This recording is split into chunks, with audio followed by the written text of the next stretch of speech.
In 2009, the South African government banned the domestic trade of rhino horns.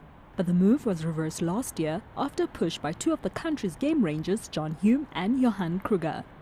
The High Court of Pretoria is once again allowing domestic trade in rhino horn as long as the traders have the proper permits. The Department of Environmental Affairs fought to appeal the decision, but its efforts proved futile as the North Gauteng High Court in Johannesburg declined the appeal. The department, however, isn't ready to give up just yet, and the fact that the law only allows domestic trade is a small relief. Even if you open the trade in South Africa, you would have to, you'd have to find even trade partners at home.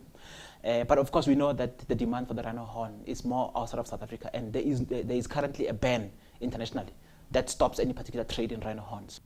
And it's the international demand, especially in Vietnam, where a rumor that a minister was cured of cancer by taking rhino horn that caused the incredible surge in poached and slaughtered rhinos. Many ordinary South Africans are opposed to the new law.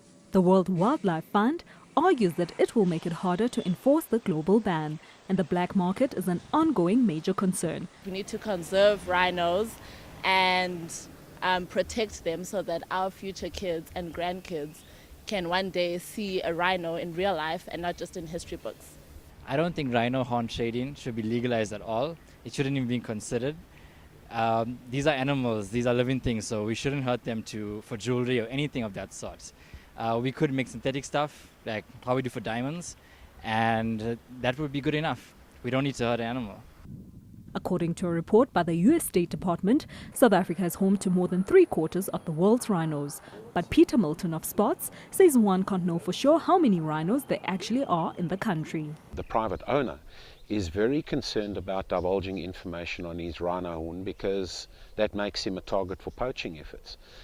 There's a lot of argument about the accuracy of census in government-owned reserves.